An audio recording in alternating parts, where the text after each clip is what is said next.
Soyez les bienvenus dans cette nouvelle émission de Présence protestante. Le romancier Henri Bosco a écrit « Peut-être la paix est-elle plus que le bonheur ». La paix est une aspiration universelle et une recherche individuelle de paix intérieure. C'est une recherche constante dans le domaine spirituel. La paix est omniprésente dans la Bible, par exemple. Jésus nous la promet même quand la vie bascule dans les épreuves. Notre invitée de ce soir, la pasteure Lydia Lehmann, en a fait le sujet de sa méditation. Nous l'écoutons après ceci.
Le drapeau blanc, le rameau d'olivier, la colombe, le coquelicot blanc, l'origami de la grue.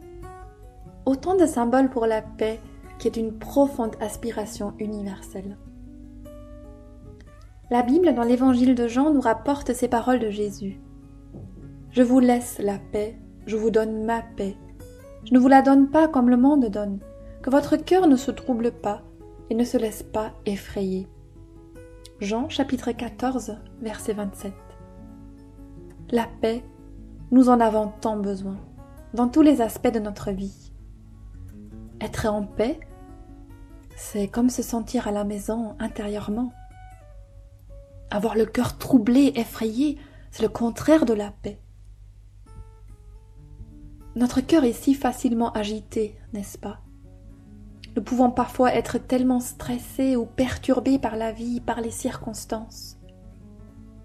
Les paroles de Jésus sont pour nous, elles sont pour vous, elles sont pour moi aujourd'hui.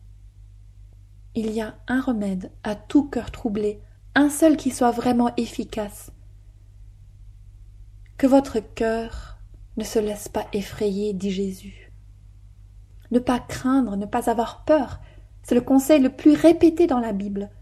Il paraît que cette exhortation s'y trouve 365 fois, une pour chaque jour de l'année. Pourquoi cela? Parce que Dieu connaît notre cœur. Il sait que nous avons tous et toutes tellement besoin de le réentendre. La promesse de Jésus de nous donner sa paix vient du chapitre 14 de l'évangile de Jean. Ce chapitre se situe peu avant la mort de Jésus. Jésus avait toutes les raisons du monde de ne pas être en paix. Il allait très bientôt être accusé faussement, torturé et mourir sur une croix, et il le savait. Les disciples, ses amis, avaient toutes les raisons du monde d'avoir un cœur troublé.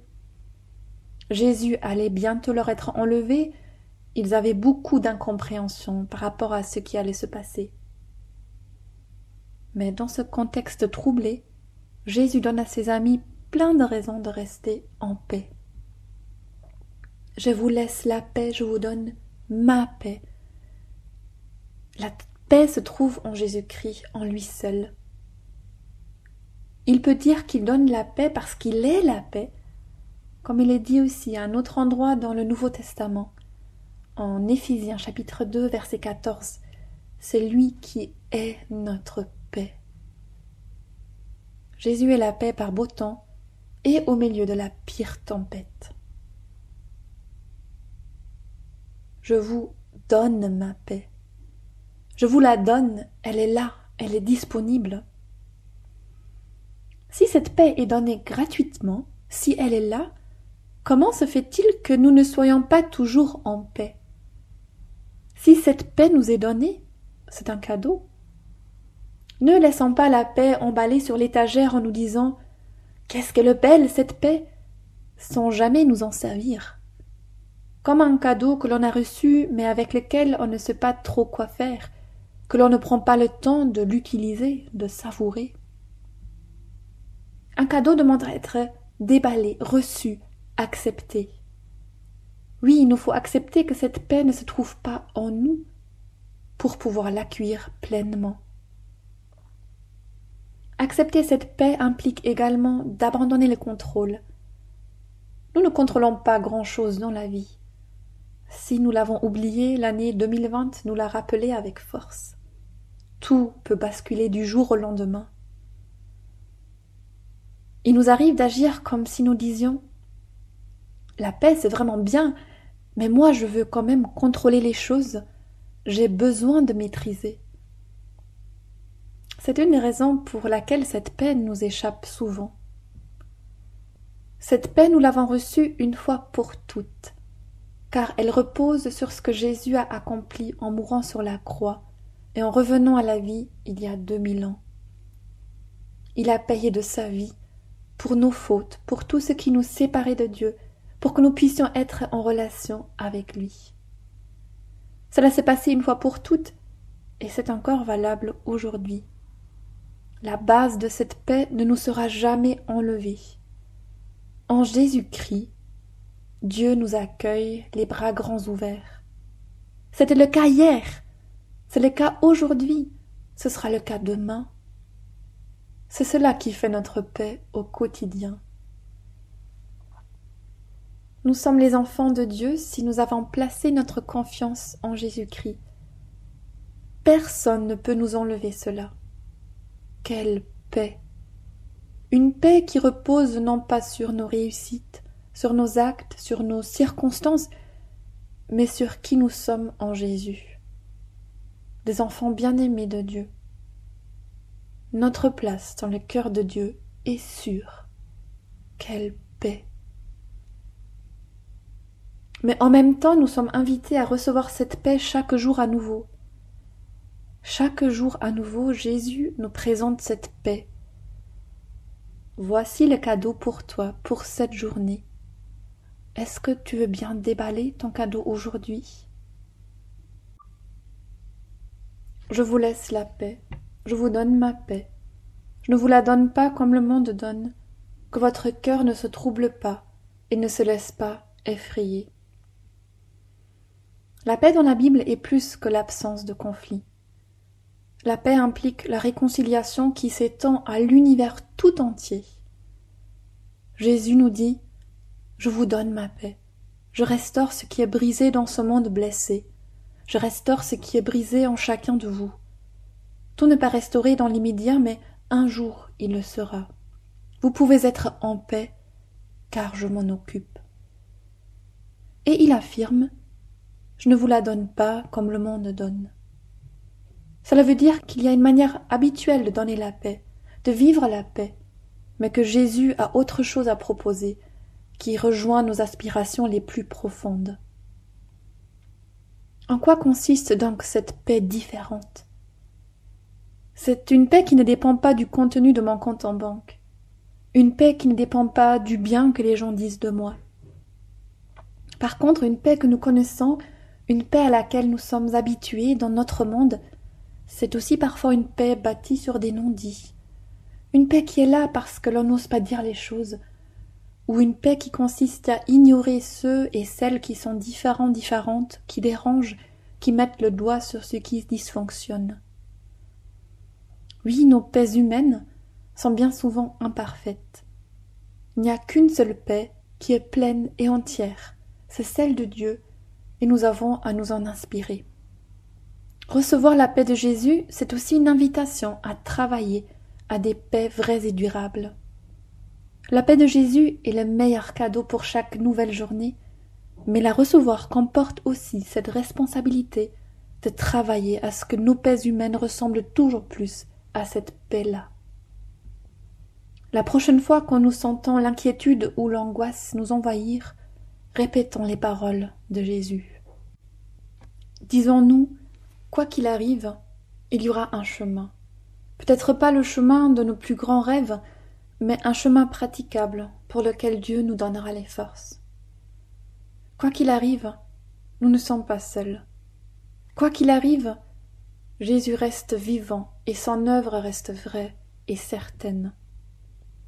La prochaine fois, quand nous sentons l'inquiétude nous envahir, prenons une profonde respiration et murmurons à notre cœur effrayé que nous sommes en sécurité dans le creux des mains de notre Père céleste.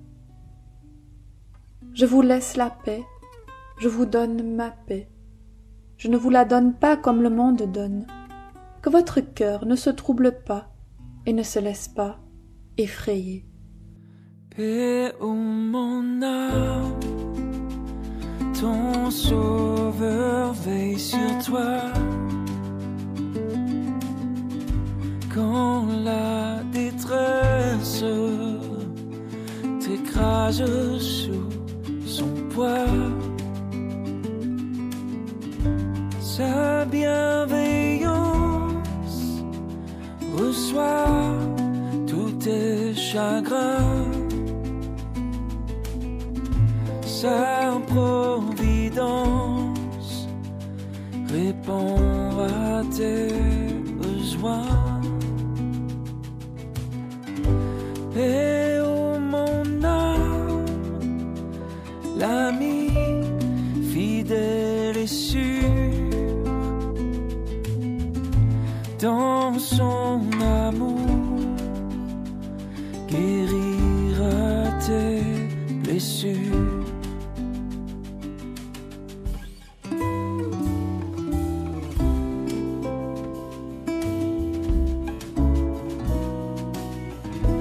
Paix ô mon âme, lorsqu'un ami précieux doit te quitter dans un ultime adieu, dans la vallée de l'ombre et de la peur, Jésus est là pour apaiser ton cœur. Paix ô mon âme, ton berger veut combler par ses largesses tout ce qui t'est ôté. C'est avec ce chant du groupe Héritage, Paix ô mon âme, que nous prenons congé de vous. Merci à la pasteure Lydia Lehmann pour sa méditation sur la paix que vous pouvez réécouter sur Ovio et sur notre site www.aprt.be. Je vous souhaite une agréable soirée sur la première et à samedi prochain. Et ô mon âme, exalte par tes chants, dès ici-bas, ton Dieu compatissant marche humblement en suivant ses sentiers, cherche sans cesse à lui plaire en premier. Et ô mon âme, la lumière de vie chassera les ombres de ta plus sombre